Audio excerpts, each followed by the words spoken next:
Hey, you guys, what's up? So today we're doing the season finale of Baddies. I don't know, did they have a, I'm trying to think, did they have a reunion for the last one? I can't remember if they did.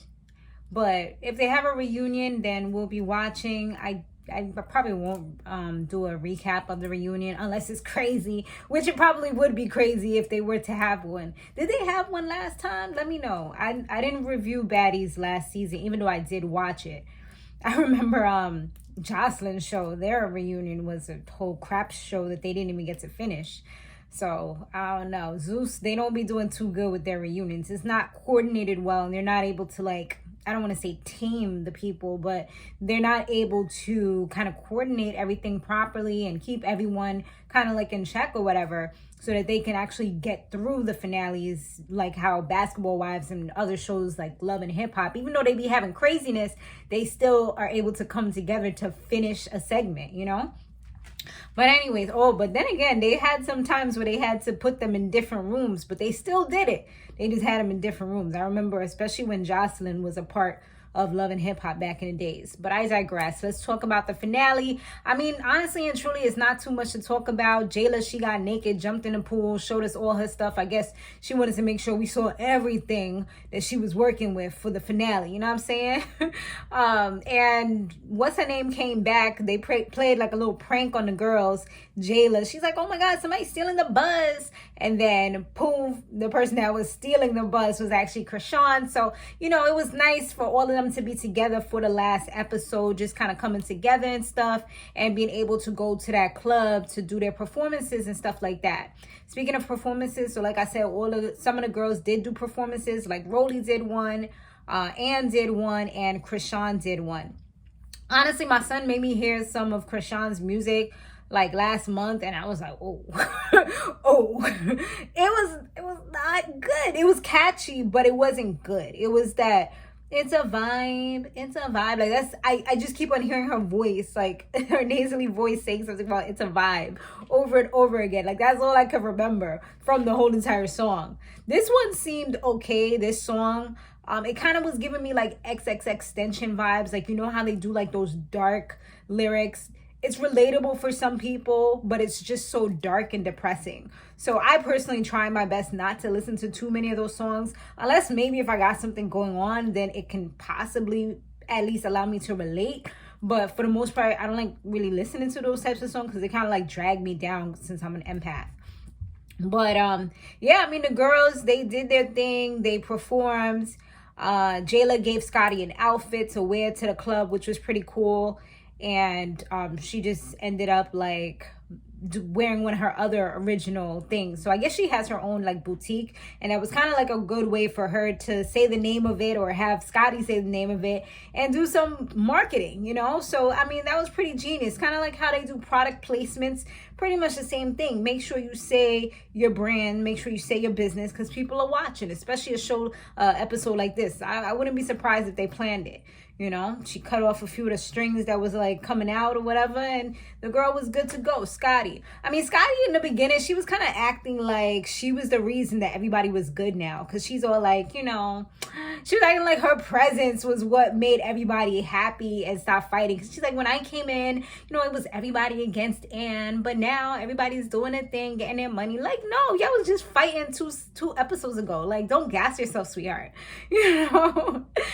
And it was funny because when Chrishan did come out the bus and stuff, she was just like, oh, look at all these fake bitches. Because at the end of the day, it is fake love. And then Slim, she was talking about everybody was all acting fake nice and stuff like that. Like, I wasn't with it. I wasn't doing it. But you was standing in the crowd of people that were praising her and so happy that she came back, smiling. Like, they literally put the camera on her. She's like, you know, like you was excited. Like, nah, if you real and you really don't care, you really aren't here for it, you would have waited inside or you would have turned back around once you seen who got out the bus. But nah, you was there, you was chilling. So, you know, that's kind of fake right there to me. I mean, that's all I'm saying.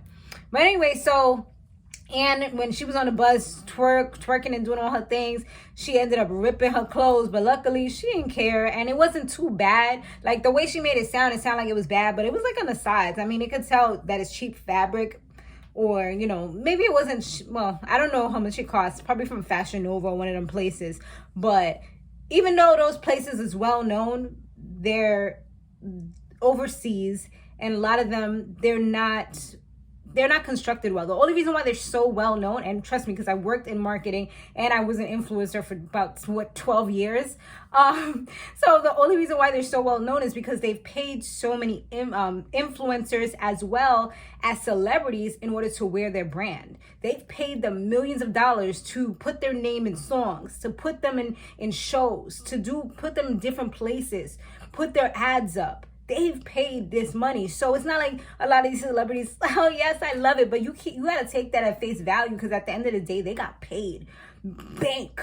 I forgot how much, even what's her name, Black China, she gets paid the most out of any influencer to just put up something for, and I actually spoke to her before as far as like marketing and stuff. She puts your stuff up for a couple hours and she's charging double-digit thousands, like, you know what I mean?